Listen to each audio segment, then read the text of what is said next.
हमारे हनुमान जय श्री कृष्णा। पवन तनय तुम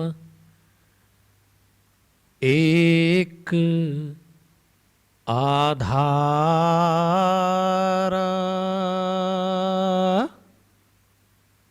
कथा कहूँ मैं मति अनुसार।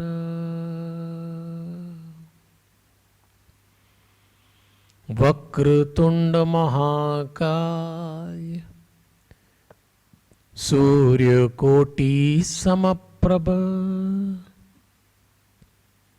निर्विघ्नं कुरु मे देव, शुभ कार्येषु शुभ सर्वदा। गुरुर्ब्रह्मा गुरुर्विष्णु गुरुर्देव महेश्वर, गुरुर्साक्षात् परब्रह्म, तस्मै श्री गुरुवे नमः।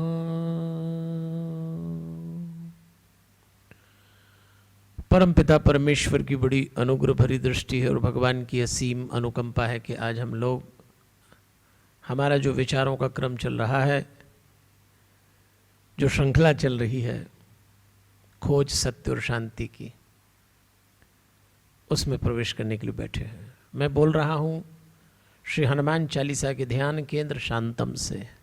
यहाँ उपस्थित बाबा हनुमंत लाल जी की प्रतिमा को सादर प्रणाम करते हुए देवलोकवासी स्वामी नारायण देव तीर्थ जी, स्वामी सत्यमित्रानंद गिरी जी, माँ प्रेमा पांडुरंग जी का पावन स्मरण करते हुए जूना पीठाधीश्वर आचार्य महामंडलेश्वर स्वामी अवधेशानंद गिरी जी के चरणों में सादर नमन करते हुए श्री रविशंकर महाराज रावतपुरा सरकार को नमन, परम धाम पधारे हुए पूज्य पिताजी वल्लभदास जी को वंदन और आप सबके भीतर बैठे हुए दिव्यात्मा को सादर प्रणाम करते हुए,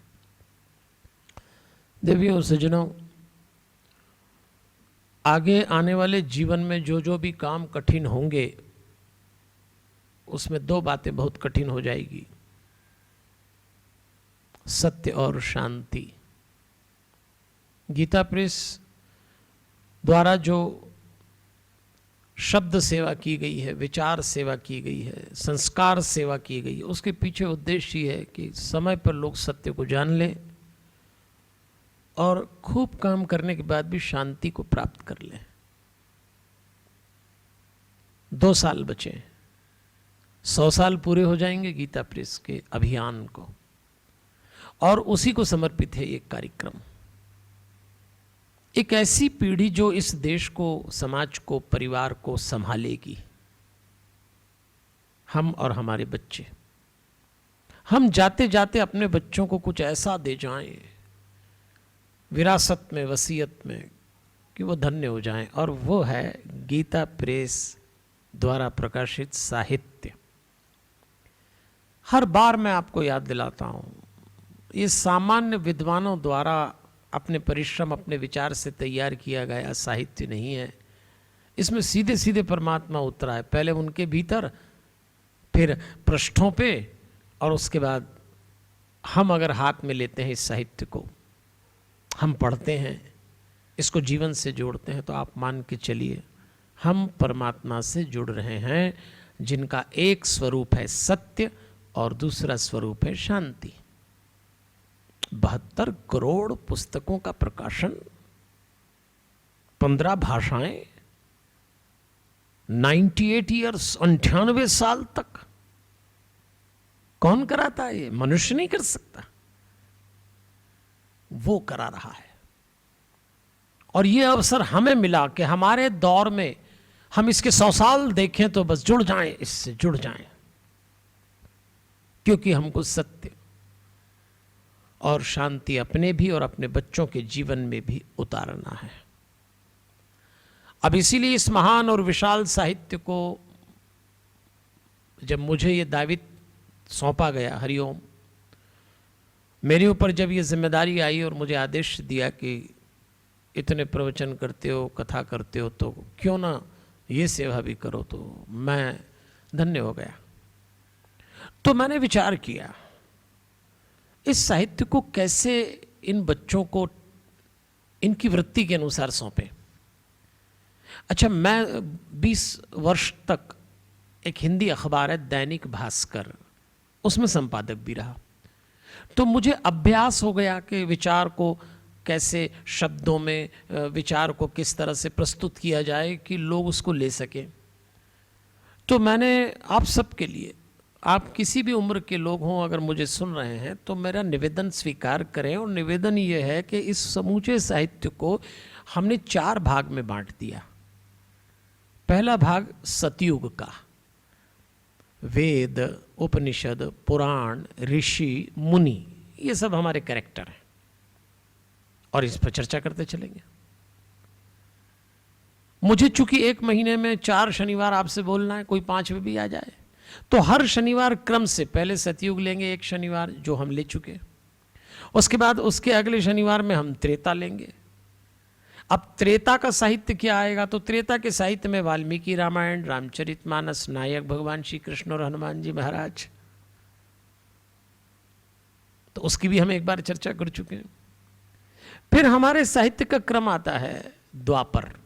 अगर आपको याद हो तो पिछले बार मैंने आपसे पिछले शनिवार बात की थी, और उसमें जो साहित्य है वो है महाभारत, गीता, नायक है भगवान श्री कृष्ण, और हमने महाभारत की चर्चा की थी। फिर हमारा चौथा जीवन आया कलयुग, जो अभी चल रहा है, और इस कलयुग में हम पंचदेव की बात करेंगे। चूंकि गीता प्रेस के साहित्य में पुराणों पर बहुत अच्छे ढंग से काम करके हमें प्रस्तुत किया गया, तो ये पंचदेव की चर्चा पुराणों में आती है, तो वहां से हम इनके बारे में जोड़ते रहेंगे। और आज जब हम कलयुग की बात करेंगे तो पंचदेव की बात अपने आप आएगी। और ये जो पंचदेव हैं जिनकी मैं आपसे बात कर रहा हूं, ये पंच तत्व का प्रतीक हैं। गणेश जी, दुर्गा जी, सूर्य, विष्णु और शिव, सब जानते हैं इनको, और आज कलयुग में इसी में सब समाये हैं। तो इस दृष्टि से हमने इसको सेगमेंटाइज किया और आपको प्रस्तुत किया। तो आज हमारी व्याख्यान श्रृंखला का 5वां व्याख्यान है, खोज सत्य और शांति की। आइए चलते हैं धीरे धीरे, कलयुग में प्रवेश करते हैं। और कलयुग में हमने अपना जीवन लिया है व्यावसायिक जीवन, प्रोफेशनल लाइफ। सतयुग में पर्सनल थी, त्रेता में हमने बात की थी फैमिली लाइफ की, द्वापर में बात की थी सोशल नेशनल लाइफ की, और कलयुग में बात करेंगे प्रोफेशनल लाइफ की। आपका जो प्रोफेशन हो, आप डॉक्टर हो, इंजीनियर हो, प्रोफेसर हो, व्यापारी हो, उद्योगपति हो, राजनेता हो, बेरोजगार हो, जो हो, और तो मैं कहूँगा गृहिणी हो। गृहिणी होना भी एक प्रोफेशन है। कई बार माताएं हमसे कहती हैं, पंडित जी हम तो कुछ करते नहीं, घर में रहते हैं। और आप जो करते हैं वो तो कोई कर ही नहीं सकता। आपका प्रोफेशन तो पूज्य है, मान्य है। आपका प्रोफेशन सबसे ठीक है तो बाकी सब ठीक है। और यही इस व्यावसायिक जीवन में इन दिनों जो चीज चल रही है, अब वो है परिश्रम, शिक्षा। आगे आने वाले समय में अशिक्षित व्यक्ति 2 वक्त की रोटी सम्मान से नहीं कमा पाएगा पढ़ने लिखने का समय। लेकिन केवल पढ़ने लिखने से भी कुछ नहीं होगा, आपको परिश्रमी भी होना पड़ेगा, ईमानदार भी होना पड़ेगा। ये होना चाहिए हमारी प्रोफेशनल लाइफ। बहुत सारे लोग हैं जो इस समय खूब परिश्रम कर रहे हैं। 12 घंटे 14 घंटे काम करना आसान बात हो गई है। लेकिन याद रखिए, परिश्रम नशा न बन जाए। ऐसा और इतना परिश्रम भी ना करें कि शरीर पर इतना असर आ जाए कि आप अस्वस्थ हो जाएं। एक बात याद रखना, इन 1.5-2 साल में हम सीख गए, इस शरीर पे जब तकलीफ आती है ना तो केवल अकेले जिसको आती उसी को भुगतना पड़ता है। दूसरे सेवा कर देंगे, व्यवस्था कर देंगे, पर जो पीड़ा है वो आप ही को भुगतना है। और ये शरीर एक दिन अपनी कीमत वसूलता है। तो इसके लिए इससे जब खूब मेहनत करें तो ध्यान रखना परिश्रम नशा ना बन जाए, वर्कोहलिक ना हो जाएं। इस सब को हम पंचदेव के माध्यम से समझते चलेंगे। और चूंकि सबसे ज़्यादा कंटेम्प्रेरी ये है कि हम सब जी रहे हैं कलयुग में, ये कलयुग ही चल रहा है, तो मुझे बहुत अधिक समझाने की ज़रूरत है नहीं। लेकिन फिर भी हमारे साहित्य में जब आप गीता प्रेस का भागवत साहित्य लें, क्या व्याख्या की है जी विद्वानों ने, क्या व्याख्या की। 12 स्कंद 335 अध्याय 18,000 श्लोक, उसमें 12वें स्कंद में लास्ट जो 12th सेक्शन है उसमें कलयुग का वर्णन आया है। अब आप देखिए, हजारों साल पहले ऋषि मुनियों ने बता दिया था कि कलयुग में राजा भ्रष्ट होंगे, नेतृत्व निकम्मा हो जाएगा, प्रजा अपने ही आचरण से त्रस्त हो जाएगी। आपको ऐसा दृश्य दिखता है ना, धर्म, सत्य, पवित्रता, क्षमा, दया, आयु, बल, स्मरण शक्ति का लोप हो जाएगा। देखिए आप अपने आसपास, आप जिस युग में जी रहे हैं उसमें धर्म के मतलब बदल गए, सत्य ढूंढने नहीं मिलता, पवित्रता का तो कोई मोल ही नहीं है जी, छोड़ो कौन पवित्र है, क्षमा करना कोई जानता नहीं है, दया का भाव समाप्त हो गया, आयु गिरती चली गई, बल के मतलब बदल गए, और याददाश्त का तो क्या कहना। और अब तो ये टेक्नोलॉजी ऐसी आई कि मेमोरी लेवल और डाउन, सब कुछ तो रेडीमेड मिल जाता है, कौन दिमाग में रखे, फालतू बातें दिमाग में हैं, कचरा है, भोग है, विलास है, वासनाएं हैं। क्या याद रखना चाहिए, यही भूल गए लोग कलयुग में। और आप और हम जी रहे हैं इस कलयुग में, तो फिर क्या करें। ये आयोजन इसीलिए तो है भाई, खोज सत्य और शांति की। कलयुग में अशांत होने के तो बड़े आसान तरीके हैं, इसीलिए भागवत में चर्चा आई है, वित्तम एव कलो नृणाम जन्म आचार गुण उदय। एक जगह भागवतकार ने लिखा है कि कलयुग में एकमात्र संपत्ति को, धन को ही गुणों का लक्षण माना जाएगा। वित्तम एव कलो नृणाम, सब कुछ धन के आसपास होगा। और बुरा मत मानिए, हम सबका जीवन इसी के आसपास चलता है, पैसा कमा लें, पैसा कमा लें। जिनके पास बहुत है वो उससे आगे, जिनके पास कम है वो उनको देख रहे हैं। अच्छा, जो कमा नहीं पाए वो तो कमाने वालों को गालियां दे रहे हैं, पैसे वालों को वही गाली देते हैं जो पैसा कमा नहीं पाए। हाँ, जो कमा नहीं पाए, जो कम पैसे वाले रह गए या जो गरीब जैसे हो गए, वो पैसे वालों को गाली देते, पैसे वाले तो चोरी हैं। मान लिया गया कलयुग में कि पैसा कमाने के लिए जरूर इसने गलत रास्ता अपनाया होगा, गलत रास्ता। क्योंकि भागवतकार ने लिखा है, दाम्पत्ये अभिरुचे हेतु माया एव व्यावहारिके। अब मैं आपको इस श्लोक का अर्थ बताता हूं, क्योंकि हमको कलयुग में चलना है। और जब आप गीता प्रेस का साहित्य पढ़ेंगे तो उसकी भागवत में इसकी बहुत सुंदर टीका आई है, बहुत अच्छे ढंग से बताया है कलयुग को, आपको क्लैरिटी आ जाए, आपको कॉन्फिडेंस आ जाए। तो क्या लिखा है, आइए जरा कलयुग के बारे में भागवत के माध्यम से समझे। दाम्पत्य अभिरुचि हेतु, स्त्री पुरुष पति पत्नी के रूप में केवल ऊपरी शारीरिक आकर्षण से जुड़ेंगे। बहुत गहरी बात है इस कलयुग में। स्पाउस रिलेशनशिप, हस्बैंड वाइफ की जो होती है, होना तो आत्मा से चाहिए। हमारे यहाँ तो विवाह कराते हैं, तो जो मंत्रोच्चार करते हैं, जो 7 वचन लिए दिए जाते हैं, उसके पीछे क्या उद्देश्य होता है? प्राण प्रतिष्ठा। यानी स्त्री पत्नी बनने जा रही है, पुरुष पति बनने जा रहा है, तो दोनों एक दूसरे की आत्मा को स्पर्श करें, यह उद्देश्य है। लेकिन भागवत ने घोषणा की कि कलयुग में स्त्री पुरुष पति पत्नी बनेंगे तो उनका आकर्षण केवल दैहिक होगा, दाम्पत्य अभिरुचि हेतु, अभिरुचि, आकर्षण केवल देह का। और इसीलिए कलह है आज पति पत्नी में, क्योंकि एक दूसरे के शरीर पर टिके हैं, आत्मा स्पर्श नहीं करी।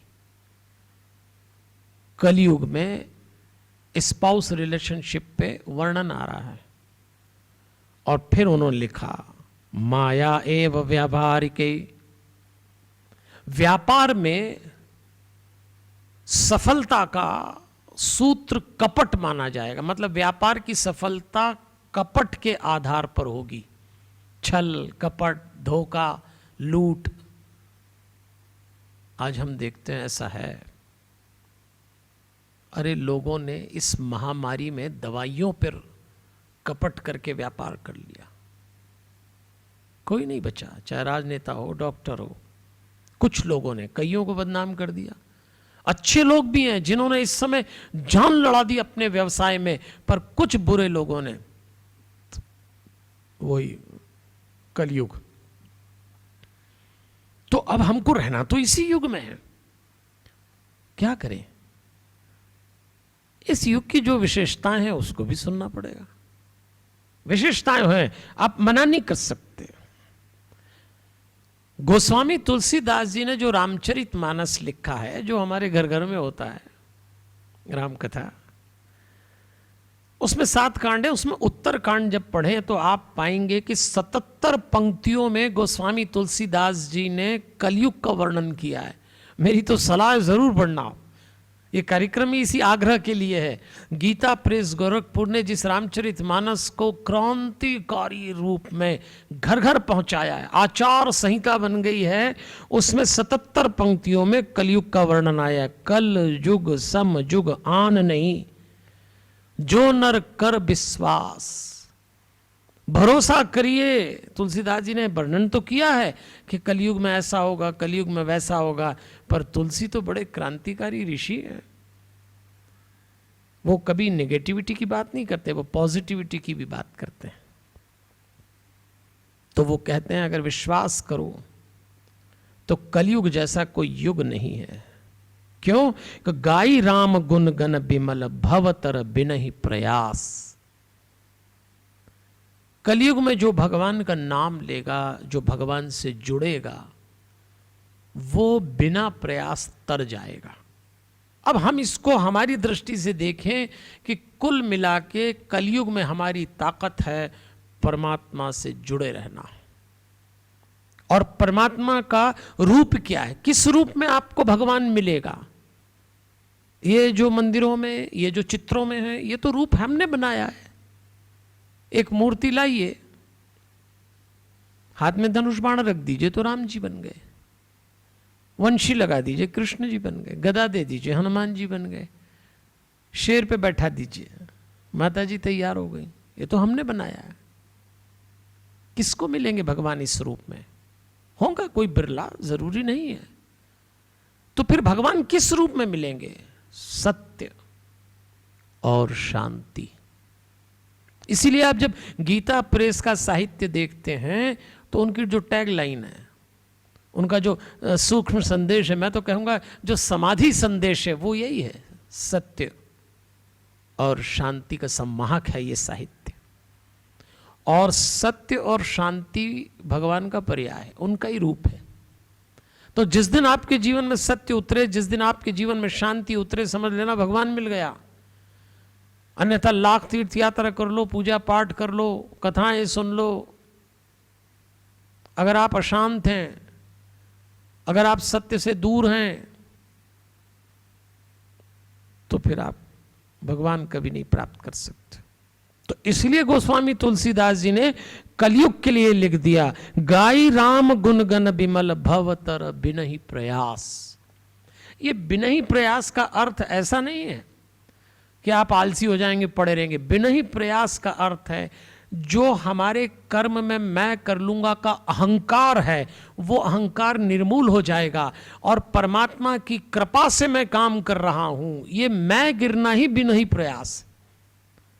और जैसे ही आपका अहंकार गिरा, निष्कामता आई और कलयुग में वो व्यक्ति परमात्मा को प्राप्त कर लेगा, सफलता को प्राप्त कर लेगा, उसके बाद शांति भी रहेगा, जो निष्काम है, जिसको बहुत साधारण भाषा में कहते हैं करना आपको है, करा कोई और रहा है। जिसको और इजी भाषा में अगर मैं आपसे कहूं तो सीधी सी बात है, निष्कामता का अर्थ है डूइंग है, डूअर नहीं है। आप विचार करिएगा। तो चलिए, ये बात तो समझ में आ गई कि कलयुग में परेशानियां तो बहुत हैं, सब कुछ विपरीत है, लेकिन अच्छाई ये है कि परमात्मा से जुड़ जाएं तो उसका सपोर्ट मिल जाता है और कामयाब हो जाएंगे। इसलिए हमारे तुलसी जी ने कहा है कि तो कलयुग की विशेषता भी यही है, कलयुग की ये विशेषता है। और यहां अगर आपको याद हो तो हमने क्या विचार किया था, हम पंचदेव से जुड़ेंगे। तो पंचदेव का जो भी साहित्य गीता प्रेस में अलग अलग ढंग से प्रस्तुत है, प्रकाशित है, पुराणों में है, कल्याण के विशेषांकों में है, उस सब का थोड़ा थोड़ा अध्ययन करते चलेंगे, विचार करते चलेंगे और हमें साफ समझ में आएगा कि कलयुग में हमें अपनी भूमिका तय करना है, दूसरे का क्या है।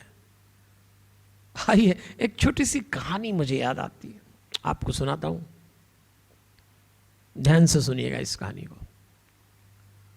एक भगवान का भक्त था, बड़ी ऊंची कक्षा थी उसकी, तो कभी कभी सीधी भगवान से बातचीत भी कर लेता और भगवान भी मूड में रहते तो बात कर लेते। तो एक दिन उसने भगवान को प्रकट किया और कहा, मेरा एक सवाल है। भगवान ने कहा, पूछ ले भाई। तो उसने कहा, मैं ये सवाल पूछना चाहता हूं और आप इसका उत्तर दीजिए कि आपकी दृष्टि में सबसे बड़ा पापी कौन है। भगवान ने कहा, पूछ रहा है तो बता देता हूं, तेरा पड़ोसी। वो बड़ा खुश हुआ, अरे भगवान बिल्कुल मेरे हृदय की बात कह दी, मेरा पड़ोसी सचमुच ऐसा ही है, पड़ोसियों से लोगों को कम ही संतोष होता है। तो उसने कहा, बिल्कुल ठीक कहा भगवान, मेरा पड़ोसी एक नंबर का दुष्ट और पापी है। बड़ा खुश हुआ, बोले मेरे विचार आपके विचार से मिल गए, कृपा हो गई। अब भगवान ने कहा, जाऊं? तो उसने कहा, ना ना भगवान, एक और प्रश्न है। भगवान ने कहा, ये भी पूछ ले। तो उसने अगला प्रश्न पूछा कि आपकी दृष्टि में सबसे बड़ा पुण्यात्मा कौन है। और उसको पूरी उम्मीद थी कि भगवान मेरा ही नाम लेंगे। भाई, जो आदमी भगवान से सीधी बातचीत कर ले, उससे बड़ा कौन पुण्यात्मा।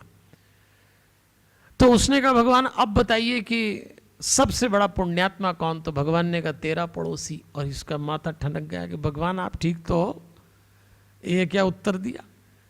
सबसे बड़ा पापी तो मेरा पड़ोसी समझ में आता है, पर सबसे बड़ा पुण्यात्मा तो आप कह रहे हैं मेरा पड़ोसी, ये क्या बात हुई। भगवान ने कहा, देख, ये भेद तेरी दुनिया में है, मेरी दुनिया में सिर्फ मैं मनुष्य बनाता हूं, बाद में तुम पापी बन जाओ, पुण्यात्मा बन जाओ, ये संभावना छोड़ देता हूं। एक बात याद रखिए, मनुष्य होना संभावना है। परमात्मा ने आपके भीतर संभावना छोड़ के रखी है। अगर आप अपने सद प्रयासों से, सदगुणों से जीवन को ऊपर उठा लें तो आप देवता से भी ऊंचे जा सकते हैं, और यदि आप कुकृत्य करें, पतन कर लें, तो आप पशु से भी अधिक पतित हो सकते हैं। सिर्फ भगवान ने मनुष्य में यह संभावना छोड़ी है कि वो ऊपर भी उठ जाए, नीचे भी गिर जाए। पशुओं में यह संभावना नहीं होती। कोई शेर हो तो क्या होगा, अच्छा शेर हो जाएगा, खुंखार हो जाएगा, लेकिन देवत्व को उपलब्ध केवल मनुष्य हो सकता है। और इस संभावना के सारे प्रयोग सर्वाधिक कलयुग में हैं। ये जो हम लोग बातचीत कर रहे हैं, ये जो गीता प्रेस के अनुष्ठान का जो ये अभियान चलाया है, ये उसी संभावना को जगाने का है कि जिसके माध्यम से आप जीवन को ऊंचा उठा लें। अपनी संभावना को टटोलने के लिए ये इस तरह का आयोजन किया गया है। इसलिए देवियों और सज्जनों, भगवान ने हमें जो भी उम्र दी हो, 70 साल, 60 साल, 50 साल,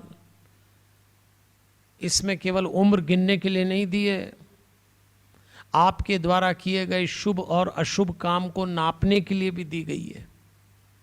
थोड़ा विचार करना कि 50 साल के हो गए, बड़ी भारी पार्टी मनती है, लेकिन 50 साल में आपने उम्र तो गिन ली कि इस साल ये हुआ था, उस साल वो हुआ, उस साल वो हुआ, लेकिन आपने इन 50 सालों में क्या शुभ काम किए, क्या अशुभ हुए, इसका भी हिसाब किताब रखिएगा। इसलिए ध्यान रखें, इस कलयुग में जो आपने जो कुछ किया है उसका मूल्यांकन कर, कौन हिसाब रखे किसको कितना दिया, कौन हिसाब रखे किसको कितना दिया, किसने कितना बचाया। ऊपर वाले का सीधा गणित, खाली हाथ भेजा, खाली हाथ बुलाया। जब हम आए क्या लाए थे, और ले जाते समय तो बाल बराबर भी नहीं ले जा पाएंगे। इसलिए इस कलयुग में जो हमको काम करना है वो ये करना है कि जीवन को सत्य और शांति से जोड़ना है। आज बहुत सारे लोग ऐसे हैं, बल्कि मैं तो कहूंगा अधिकांश ऐसे हैं जो अशांत हैं और असत्य के निकट हैं। कम लोग होंगे, और जब आप शांति से जुड़ जाते हैं, आपके भीतर शांति उतर जाती है, तो वही शांति आप दूसरों में ट्रांसफर करने लगते हैं। बेशक आपकी जिंदगी की परेशानियां कम नहीं होंगी, लेकिन अगर आप शांत हैं तो परेशानियां होने के बावजूद भी आप दूसरों को शांत कर सकेंगे, खुश कर सकेंगे। क्योंकि वो शख्स जो सबको खुश रखता है वो खुद के लिए भी खुशी के पल ढूंढता है। तो आप शांति की तैयारी करिए, और ये अभियान उसी के लिए। तो चलिए थोड़ी बात करें कि पंच तत्व से जुड़ जाएं, पंचदेव से जुड़ जाएं। तो गणेश जी हमारे पहले देवता। हमारे यहां पंचदेव पूजा का विधान है। हर वैष्णव के यहां ये व्यवस्था होना चाहिए, होगी आपके यहां। पहले गणेश जी। अब गणेश जी का संबंध है जल से। पंच तत्व है ना, जल, अग्नि, आकाश, वायु और पृथ्वी, ये 5 तत्व हैं। अगर ये बाहर के 5 तत्व, हमारे भीतर यही 5 तत्व हैं, अगर इनका संतुलन बिगड़ जाए, आप अशांत होंगे, डिप्रेशन में होंगे, बेचैन होंगे। हमारे भीतर के 5 तत्व, बाहर के 5 तत्व, इनका संतुलन बना रहे, आप शांत हो जाएंगे, आप सत्य का अर्थ समझ जाएंगे। तो गणेश जी जल का प्रतीक हैं, जल के देवता हैं। हमारे भीतर जल संतुलित होना चाहिए। दुर्गा जी अग्नि की देवता हैं। विष्णु जी आकाश, आकाश मतलब साउंड। सूर्य वायु का प्रतीक हो गए, और शंकर पृथ्वी का प्रतीक है। पृथ्वी जैसे सबके कल्याण के लिए करती, ऐसी भगवान शंकर कल्याण के देवता हैं। तो संक्षेप में बात करेंगे, फिर हम एक एक देवता को विस्तार से लेते चलेंगे, पर पंचदेव से आपका परिचय करा दूं, क्योंकि बात कलयुग की है। और गीता प्रेस ने अनेक पुराण के विशेषांक भी निकाले, कल्याण के विशेषांक निकाले, और भी कई साहित्य निकाला जिसमें पंचदेव की चर्चा आती है, उनके चरित्र की कथाएं आती हैं। उन कथाओं में जो प्रसंग हैं, वो प्रसंग आपके जीवन में लाइफ मैनेजमेंट के कैसे सूत्र बन सकते हैं, इन सब की चर्चा आती है। इसलिए उस साहित्य से जुड़िएगा। अब गणेश जी को लीजिए। गणेश जी निर्मल देवता हैं। गणेश जी की मिलनसारी अद्भुत है और जल का प्रतीक है। मैंने आपसे कहा था ना, जीवन में शुभ अगर लाना है तो गणेश जी शुभ के देवता हैं। अपनी बुद्धि को विवेक से जोड़ना है तो गणेश जी की आवश्यकता पड़ेगी, और इसीलिए उनकी अग्र पूजा होती है, आगे रहते हैं। विवेक को आगे रख के जब भी कोई काम आप करेंगे, आपको परिणाम में शांति मिलेगी, सफलता तो मिलेगी ही मिलेगी। अब जरा गणेश जी की आकृति को देखना, विस्तार से मैं बताऊंगा आगे, पर अभी थोड़ा सा दिमाग में रखिएगा कि अंकुश है, पाश है, वर मुद्रा है, दांत है, सूंड है, गणेश जी का उदर है, मोदक है, ये सब उनके प्रतीक हैं।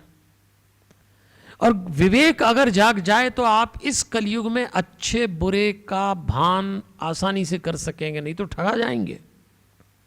ये तो कलयुग है भाई, कौन किसको कब निपटा दे। जब लगा था तीर तब इतना दर्द न हुआ था गालिब। शेर है, बड़ा अच्छा शेर है कि जब लगा था तीर तब इतना दर्द न हुआ था गालिब, जख्म का एहसास तो तब हुआ जब कमान देखी अपनों के हाथों में। आपके अपने ही निपटा देंगे आपको, ये कलयुग है। इसलिए विवेक को जगाए रखिएगा। आइए दूसरे देवता, पंचदेव में दूसरी हैं दुर्गा जी। दुर्गा जी अग्नि का प्रतीक है। शक्ति, परिश्रम, तटस्थता और तेज, ये लक्षण है दुर्गा जी के। शक्ति, बस इसमें सब समाया है, पावर, एनर्जी। जब हम शक्ति की बात करते हैं तो एक बात तो आप सहमत हैं कि विज्ञान और धर्म अनेक मामलों में पीठ करके बैठे। धर्म की कुछ बातें विज्ञान स्वीकार नहीं करता, विज्ञान की कुछ बातें धर्म अस्वीकृत कर देता है, लेकिन ये दोनों एक जगह सहमत हैं। उस जगह का नाम है शक्ति, एनर्जी, पावर। विज्ञान भी कहता है एनर्जी है, सारे आविष्कार ही उसी से हुए। धर्म कहता है एनर्जी है।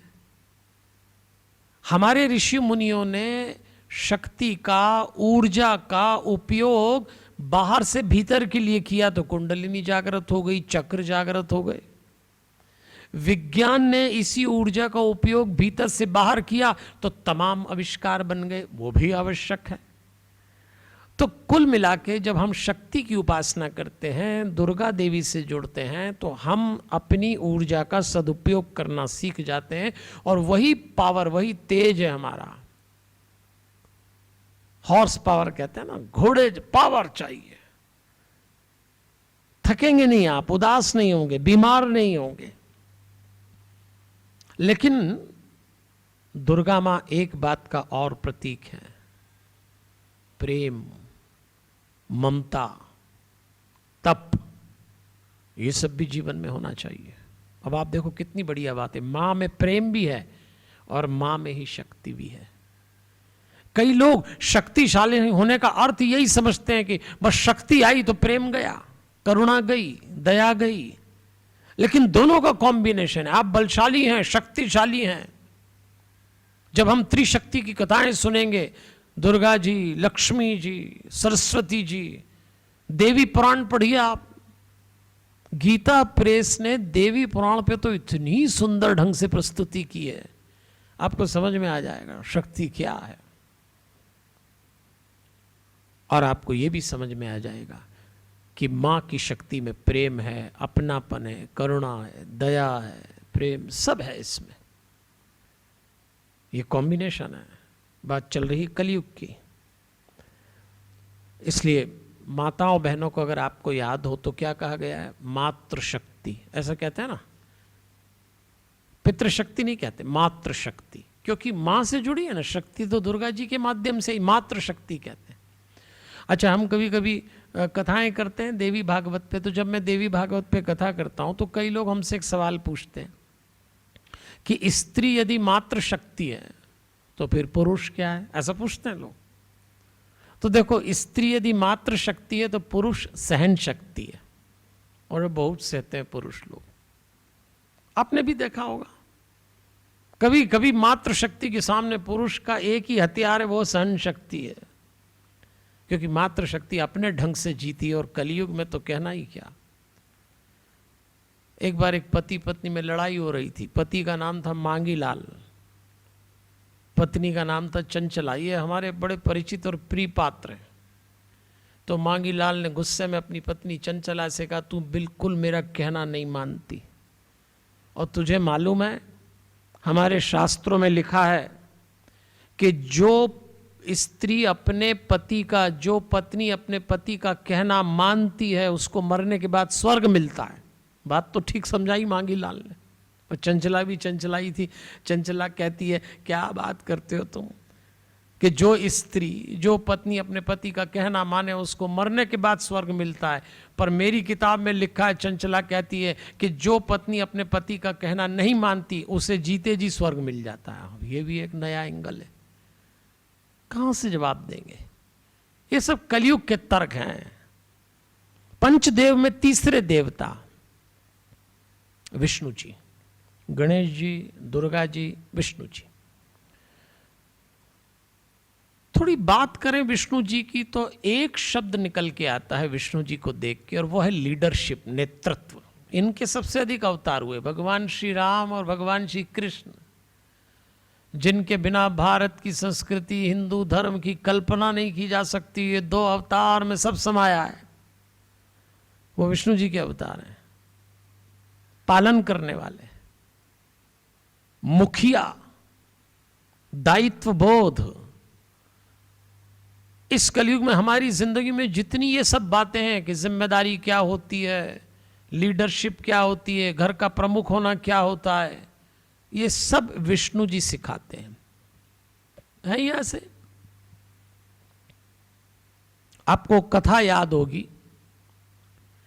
कि जब कुछ ऋषि मुनियों ने यह विचार किया कि त्रिदेव में श्रेष्ठ कौन, हालांकि कोई झगड़ा नहीं है और हमको तो झंझट में पड़ना भी नहीं है कि ब्रह्मा जी श्रेष्ठ, कि विष्णु जी श्रेष्ठ, शिव जी, हम झंझट नहीं, हम प्रतीकात्मक रूप से शिक्षा लेना चाहते हैं। तो ऋषि मुनियों ने विचार किया और ये कहा कि जाओ भाई पता लगाओ। तो भृगु ऋषि को भेजा, ब्रह्मा जी के यहाँ गए।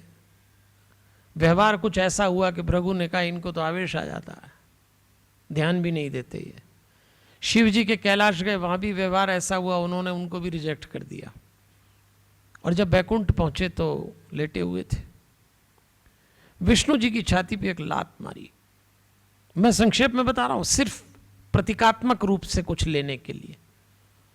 और जब लात मारी तो विष्णु जी खड़े हुए और खड़े होकर हाथ जोड़ के कहते हैं, मेरा हृदय कठोर है, आपके चरण कोमल हैं, ऋषिवर आपके चरणों को चोट तो नहीं लगी? रहीम ने तो लिख दिया, का रहीम हरि को गयो, जो भृगु ने मारी लात। क्षमा कर दिया था। विनम्रता का यह प्रतीक है। जिसे नेतृत्व करना हो उसको सबको लेके चलना पड़ता है, बहुत धैर्य रखना पड़ता है, तब जीवन में मुखिया बन पाता है मनुष्य। एक मुखिया को क्या नहीं करना पड़ता। आप जरा विचार करिए, भगवान विष्णु मोहिनी अवतार बने, मोहिनी अवतार समुद्र मंथन में। अपने भक्तों की रक्षा करने के लिए परम श्रेष्ठ पुरुष स्त्री बन जाता है। और अब हम बात करते हैं चौथे देवता, पंचदेव में गणेश जी, दुर्गा जी, विष्णु जी, और चौथे देव है वायुदेव, सूर्य देव। पंचतत्व वायु, देवता सूर्य। बीच बीच में याद दिलाता चल रहा हूं कि ये सब पंच तत्व के प्रतीक हैं, तो हमें पंच तत्व से ऐसे ही रिश्ते रखना है। इसका अर्थ क्या है? सतत सक्रियता, स्वास्थ्य और निष्पक्षता, ये सूर्य देव के लक्षण है और सूर्य वायु का प्रतीक है। सतत सक्रियता, आप सूर्यदेव को कभी थकता नहीं कहेंगे। वो ये नहीं कह सकते आज नहीं उगूंगा, वो तो उगते ही हैं, ऊपर बादल आ जाते हैं, कभी सूर्य छुट्टी नहीं लेते। क्या तप है उनके भीतर। स्वास्थ्य का प्रतीक है। सूर्य की पहली किरण को जल दीजिए, मानसिक स्वास्थ्य में तो 100 में से 100 नंबर। और निष्पक्ष हैं, कभी ये नहीं कहेंगे कि इस घर में नहीं जाऊंगा, इसको नहीं दूंगा, उसको रोशनी नहीं दूंगा। प्रकाश, ज्ञान का और प्रकाश का सबसे बड़ा विश्वविद्यालय। शिक्षा से जो जागृति आती है, सूर्यदेव उसका प्रतीक है। हनुमान जी महाराज के गुरु। और वायु भी यही काम करती है। अगर वायु प्राण चला जाए तो आप किसी काम के नहीं। आपका स्वास्थ्य प्राण पे ही टिका हुआ है। इसलिए सूर्य का अर्थ ही है चमक जाइए, चमक जाइए।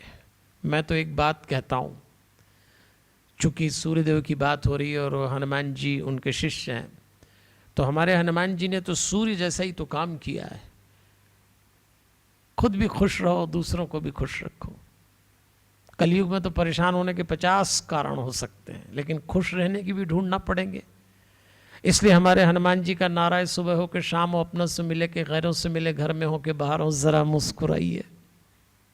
तो मुस्कुराइए ना। आप जितने लोग मुझे सुन रहे हैं, मैं आपको देख तो नहीं पा रहा, पर अंदाज लग रहा है कि बहुत सीरियस होके सुनते हैं आप लोग, और कलयुग में तो और सीरियस हो गए। मुस्कुराइए, अपनों से मुस्कुराइए, गैरों से मुस्कुराइए, और जब भी मौका लगे जरा मुस्कुराइए। भक्त को कभी उदास नहीं होना चाहिए, ये अच्छी बात नहीं है। तो हम वायु से, सूर्य देव से ये सीखें, माना कि जिंदगी की राहें आसान नहीं हैं, मगर मुस्कुराते हुए चलने में कोई नुकसान भी नहीं है। क्या दिक्कत है, खुश रहिए। और पंचदेव में 5वें हैं शंकर जी, पृथ्वी का प्रतीक। सहनशीलता, सृजन, कल्याण, एक लाइन, एक पंक्ति शिव जी के लिए, वेलफेयर। पृथ्वी ऐसी होती है, क्या अपना सारा शुभ आपको देने को तैयार है, सब सहती है। हमारे शंकर को विश्वास का, कल्याण का प्रतीक बताया है। तो हम चर्चा करेंगे कि क्या विशेषता है शिव जी में और पार्वती जी में जो इस कलयुग में हमारे जीवन में होना चाहिए। तो देवियों और सज्जनों, इस कठिन काल में जब आप गुजर रहे हों, ये बात तो सही है कि टफ टाइम है। चट्टानों पर खड़ा हुआ तो छाप रह गई पांवों की। टफ लाइफ चल रही होगी कि चट्टानों पर खड़ा हुआ तो छाप रह गई पांवों की। सोचो कितना बोझ उठाकर इन राहों से गुजरा हूं। इस टफ टाइम में पंच तत्व से, पंचदेव से जुड़े रहिएगा। तो चलिए बात को पूरा करेंगे, आज के विषय को समेटेंगे इस संदेश के साथ कि कलयुग में हमारी प्रोफेशनल लाइफ में पंच तत्व का सपोर्ट लें, पंचदेव से सीखें, क्योंकि हम मनुष्य हैं, हमारे भीतर संभावना छोड़ी गई है, और उसी संभावना को जगाने के लिए यह अभियान है गीता प्रेस के साहित्य को आपसे जोड़ देना। आज मुझे आज्ञा दीजिए, अगले शनिवार फिर मिलेंगे। इस बार क्रम फिर वहीं से चालू हो जाएगा।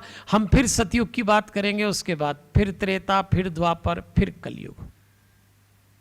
फिर बात करेंगे, कुछ वेद में चलेंगे, उपनिषद में, कुछ पुराणों से निकालेंगे, कुछ ऋषि मुनियों की बातचीत करेंगे, लेकिन वो सब होगी अगले शनिवार। आप तैयारी रखिएगा। खुश रहें, खुश रखें।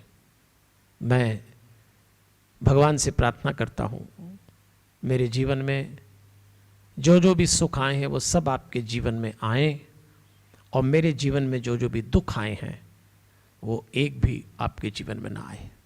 हमारे हनुमान। जय श्री कृष्णा। जय श्री कृष्णा।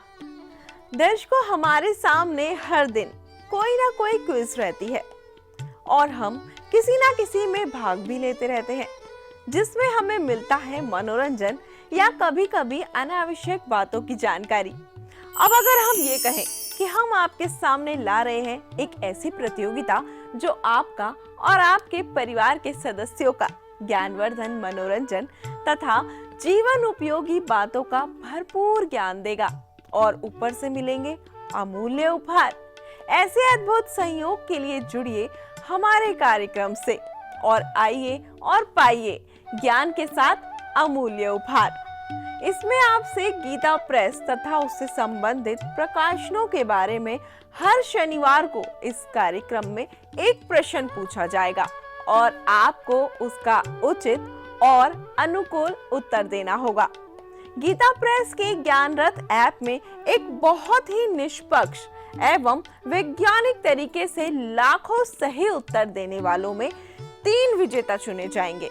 जी हाँ, इन 3 विजेताओं को अनमोल उपहार दिए जाएंगे जो आपका न केवल ज्ञानवर्धन करेगा बल्कि आपको और आपके परिवार को प्रेरित करेगा, सत्य, धर्म और संस्कारों की राह पर चलने की न केवल प्रेरणा देगा और शक्ति भी देगा।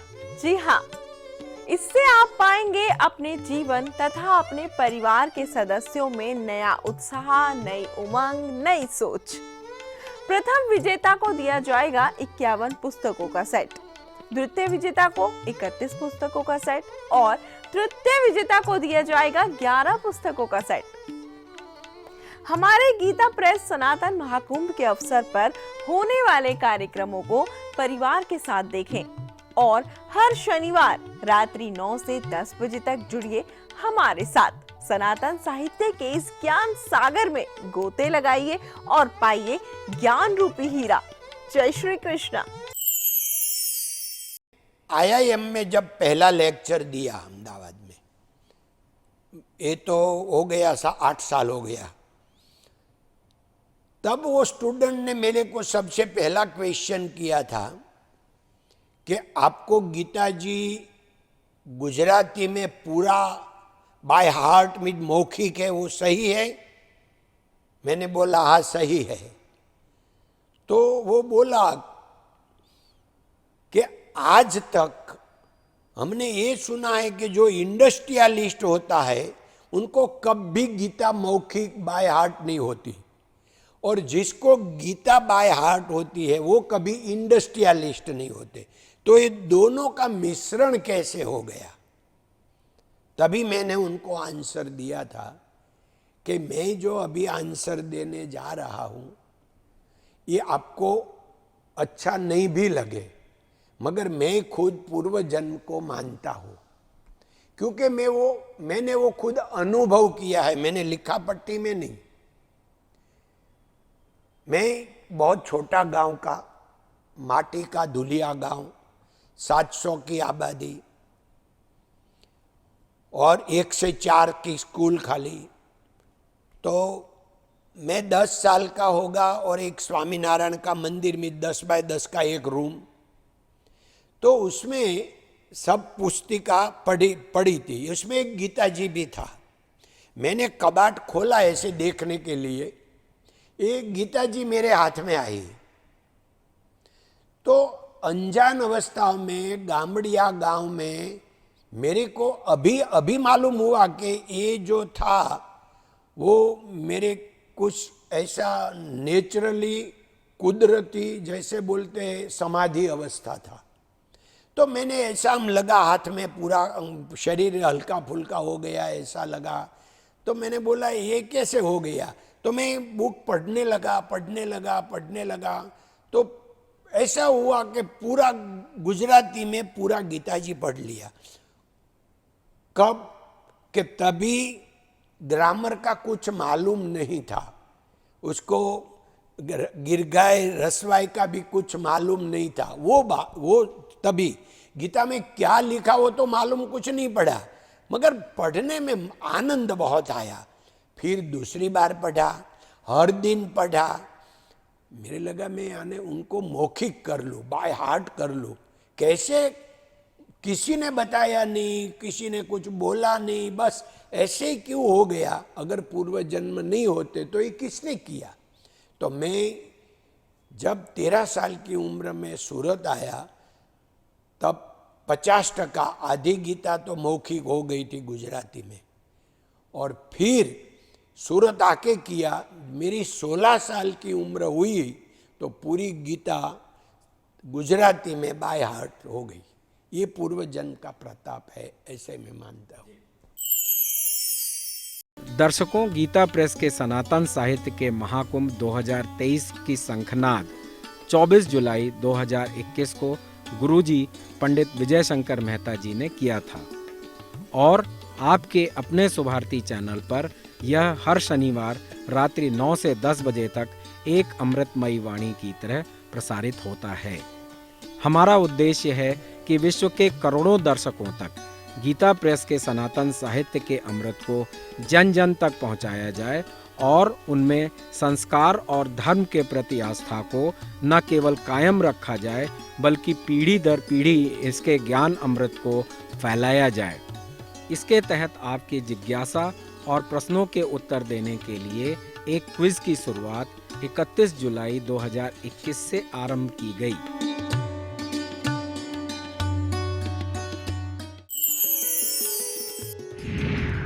जिज्ञासा आपकी, खोज सत्य की।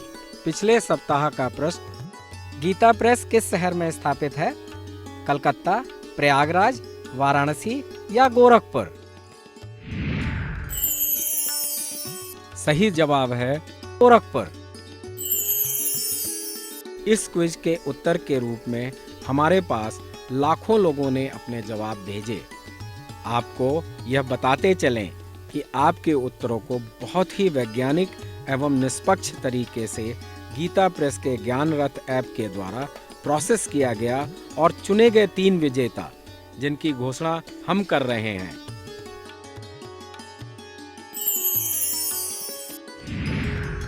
प्रथम विजेता श्रीमती सरिता सिंह, दिल्ली से। द्वितीय विजेता श्री वैभव गुप्ता, बेंगलुरु से। तृतीय विजेता श्री अशोक कुमार शुक्ला, बघेरा, अजमेर से। प्रथम विजेता श्रीमती सरिता सिंह का संदेश। आज से 12 वर्ष पूर्व मैं और मेरे पति प्रगति मैदान में आयोजित पुस्तक मेले में गए थे, जहां हम गीता प्रेस गोरखपुर के संपर्क में आए। तभी से हमारे घर धार्मिक व आध्यात्मिक पुस्तकों का आना शुरू हो गया था। सच कहूं तो पुस्तकों के रूप में हम स्वयं भगवान को ही अपने घर ले आए थे। आज के कलिकाल में जहां संयुक्त परिवार बिखर रहे हैं, ऐसे में मैं स्वयं संयुक्त परिवार में सुखपूर्वक रह रही हूँ, जिसका श्रेय मैं इन पुस्तकों को ही देना चाहूँगी और गीता प्रेस को देना चाहूँगी, क्योंकि गीता प्रेस हमारे सिर्फ देवी देवताओं के विषय में नहीं बताती, बल्कि समाज में आदर्श संस्कारों, विचारों व व्यवहार को व नियमों को भी बताती है, जो हमारे आदर्श समाज व राष्ट्र के निर्माण में मूलभूत आवश्यकता है।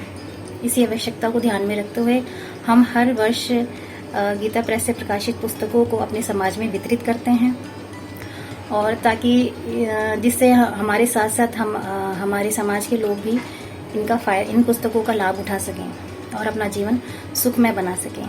आप सभी से मेरा निवेदन है कि आप सब भी गीता प्रेस के साथ जुड़ें और अपना जीवन सार्थक बनाएं।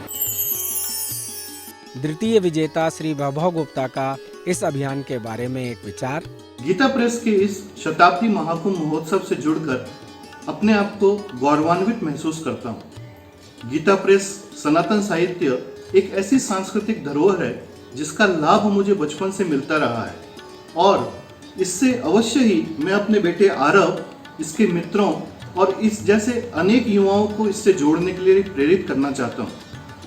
गीता प्रेस सनातन साहित्य भारतीय संस्कृति की जीवन विधि है, संस्कारों से पोषित ये बहुमूल्य निधि है। आप सब भी इस अभियान से जुड़ें और अधिक से अधिक लोगों को इस अभियान से जोड़कर पुण्य के भागीदार बने। जय श्री राम, जय भारत। श्रीमती सरिता सिंह, श्री वैभव गुप्ता, श्री अशोक कुमार शुक्ला, आप सभी को गीता प्रेस के साहित्य का सेट भेजा जा रहा है। इनके अलावा भी हम उन लाखों दर्शकों का आभार व्यक्त करते हैं जिन्होंने इस प्रतियोगिता में न केवल हिस्सा लिया बल्कि परिवार सहित बैठकर इस सनातन साहित्य के शंखनाद को सुना।